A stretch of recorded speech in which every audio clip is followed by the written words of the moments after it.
शादी एक अटूट रिश्ता पार्ट 2। दोस्तों, जैसे कि आपने पिछले एपिसोड में देखा था कि आकांक्षा अपने माँ और भाभी के बातों में आकर अपने ससुराल वालों के साथ झगड़ा करने लगता है और अपनी पति और सास की बात बिल्कुल भी नहीं सुनती और अपने मायके चली आती है। तो दोस्तों, चलो अब आगे देखते हैं। आकांक्षा अपने सास की एक भी बात नहीं सुनती है और अपने सामान पैक करके मायके चली जाती है। माँ, मैं तो सब छोड़ के आ गई हूँ। मुझे नहीं रहना ऐसे आदमी के साथ जो हर समय अपने माँ के पल्लू से बंधा मैं माँ कर रहा है। अरे मेरे जैसा कोई वैल्यू नहीं है उस घर में। अरे ठीक किया बेटा तुमने। अब जमाई राजा का अकल ठिकाने लग जाएगी। मुझसे जो बदतमीज किया था, अब देखना कैसे बीबी की शकल देखने के लिए तरस जाएगा। तभी पता चलेगा मुझसे बदतमीज करना क्या होता है। आकांक्षा, तुमने बिल्कुल सही किया। एक बार झुकोगी ना, जीवन भर झुकना पड़ेगा। अरे वो दोनों माँ बेटे ने तो तुम्हें अपने पैरों का तो जूता बनाकर रख दिया था। हाँ मम्मी, बिल्कुल सही कहा आपने। मैंने तो वही किया जो आपने मुझे बोला था। देखो, आ गई ना मैं मायके। इधर ऋतिक की माँ उसे समझाने में लगी थी। देख बेटा, ससुराल वाले के बात को अपने जीवन पर असर ना आने दे।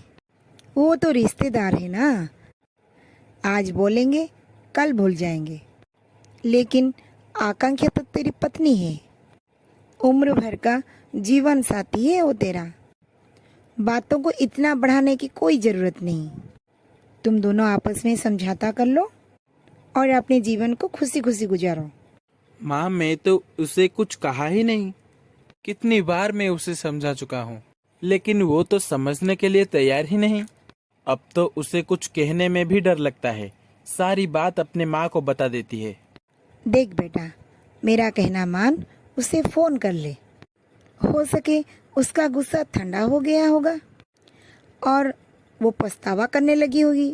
ठीक है माँ, आप कहती हैं तो मैं एक बार फोन करके देखता हूँ। और ऋतिक आकांक्षा को फोन करता है। देखो आकांक्षा, तुम्हें इसी तरह घर छोड़ के नहीं जाना चाहिए था। माँ बहुत परेशान हो रही है। तुम जल्दी घर आ जाओ, हम बैठकर बात करेंगे। अब बात करने के लिए बचा ही क्या है। और मैं उस घर को लौट के नहीं आने वाली।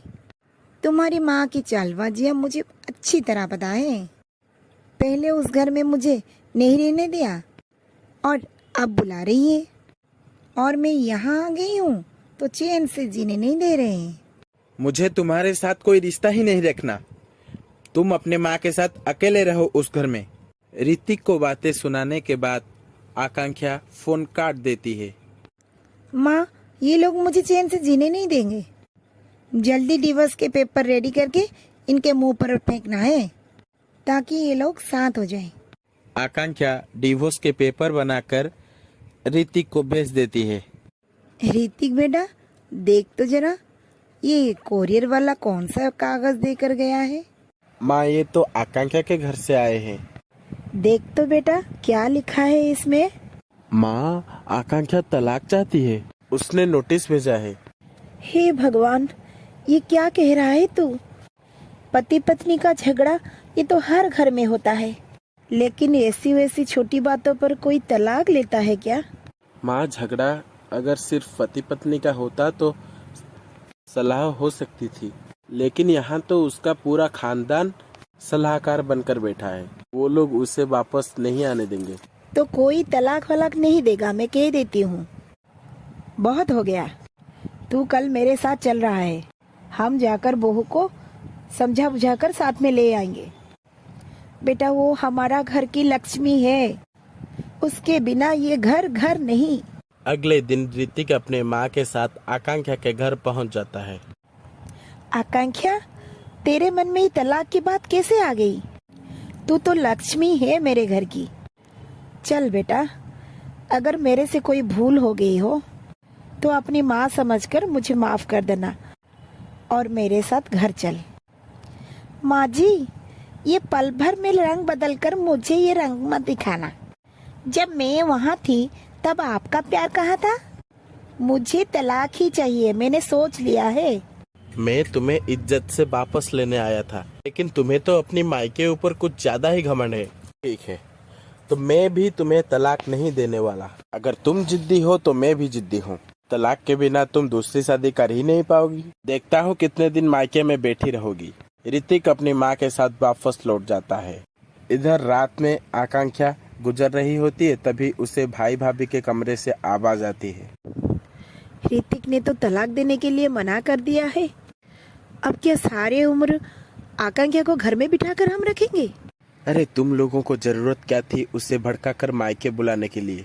सब कुछ सही था। मम्मी और तुम प्लान बनाकर आकांक्षा को घर बुला लिया। अरे मुझे क्या पता था कि ये सचमुच आ जाएगी। अरे मैं तो ऐसे ही बोल रही थी कि तुम मायके आ जाओ, और ये सच में आ गई।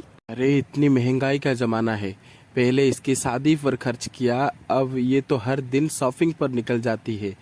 अरे इतने पैसे कहाँ से लाऊं मैं माँ जी से बात करती हूँ, वो आकांक्षा की खर्च वो अपनी पेंशन से उठवाए। नहीं तो हमारे भी तो बच्चे हैं ना, हम इतना सारा खर्चा कैसे कर पाएंगे? भैया भाभी की बात सुनकर आकांक्षा को थोड़ा थोड़ा सा आईना नजर आने लगा था। ऋतिक ने तो मुझसे कभी सवाल जवाब नहीं किया, और कितना खर्च किया इसका हिसाब भी नहीं रखा। अगले दिन आकांक्षा रात की भैया और भाभी की बात अपनी माँ को बताने लगती है। माँ, मुझे भैया भाभी तो बोझ समझ रहे हैं। कह रहे थे कि मेरा खर्चा कौन उठाएगा। बेटा, बात तो उन दोनों की सही है। महंगाई का जमाना है ना, और थोड़ी सी तनख्वाह में बच्चे बुजुर्ग को सबको देखना पड़ेगा ना। तू एक काम कर, ऋतिक से तू गुजारा लेने के लिए एक भत्ता केस ठोक ले। ऋतिक खर्चा करेगा, तू टेंशन मत ले, और साथ में दहेज का भी केस कर ले। क्या कहा माँ? दहेज? गुजारा भत्ता? नहीं नहीं माँ, तलाक तो मैंने मांगा है ना। दहेज जैसा गलत इंजाम मैं नहीं लगाऊंगी। अरे बेटा, ये माँ बेटे का अक्ल ठिकाने में लगाना है ना। देख, 2 दिन में तारीख है, आज ये केस डाल देते हैं तो तेरा पक्ष मजबूत हो जाएगा। अरे इसमें सच झूठ कुछ नहीं होता, बस हमें तो ये केस जीतना ही है। न जाने क्यों आकांक्षा को अपनी माँ की कही एक बात भी आज अच्छा नहीं लग रही थी। उसने खुली आंखों में अपनी माँ को भैया भाभी का गलत बात पर पक्ष लेने देख रहा था। कुछ देर में आकांक्षा को भैया भाभी के कमरे से तेज लड़ने की आवाज सुनाई देती है। अरे माँ, लगता है भाई भाभी का झगड़ा हो गया। चलो देखते हैं क्या बात होगी। अरे आकांक्षा बेटा, सुन तो जरा। माँ आकांक्षा को आवाज लगाती है, लेकिन आकांक्षा तो तेजी से भाई के कमरे में पहुंच जाती है और देख रहा है कि भाई भाभी को मारने के लिए हाथ उठाता है। ये क्या भैया, भाभी पर हाथ क्यों उठा रहे हो? प्लीज आकांक्षा, तुम हमारे मामले पर बात मत करो। ये हमारा पर्सनल मैटर है। हम नहीं चाहते कि हमारे पति पत्नी के बीच कोई आए। हाँ बेटा, मैंने तो इसे रोका था, लेकिन वो मानी नहीं और ये चली आई तुम दोनों के पास। अरे ये इनकी पर्सनल मैटर है, हम क्यों इंटरफेयर करें? आकांक्षा को बीच में ना बोलने की हिदायत देकर भाई ने आकांक्षा को कमरे से बाहर निकाल दिया था। आकांक्षा उदास होकर बाहर डाइनिंग टेबल पर बैठ जाती है। कुछ देर बाद आकांक्षा की भाई भाभी हंसते हुए कमरे से निकलते हैं और टेबल पर आकर बैठ जाते हैं।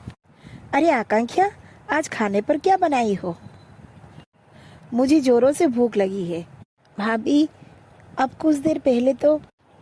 अरे वो कुछ नहीं, पति पत्नी के बीच झगड़ा तो ऐसा ही होता ही रहता है। अरे एक पल में प्यार और एक पल में नाराजगी। अरे मैं क्या कर रही हूँ अपने जीवन के साथ? शायद भाभी ठीक ही कह रही हैं। पति पत्नी के बीच में कोई तीसरा बोलना नहीं चाहिए। भैया भाभी कुछ देर में एक हो गए, और एक मैं हूँ जो अपने बेडरूम की बात कोर्ट तक ले गई।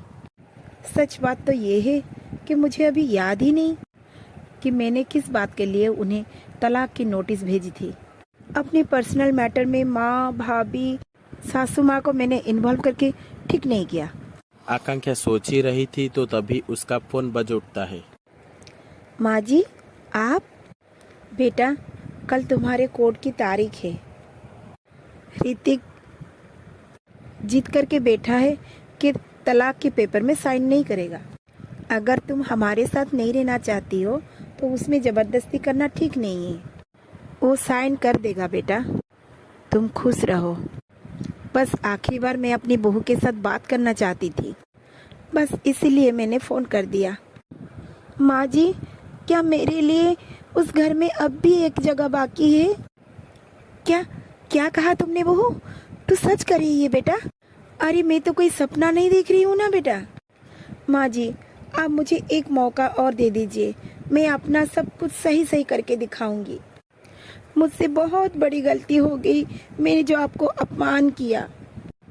बस तुझे अपनी गलती का एहसास हो गया तो अब मुझे और कुछ नहीं चाहिए। मैं कल ही तुझे लेने के लिए आ रही हूँ बेटा, कल ही आ रही हूँ।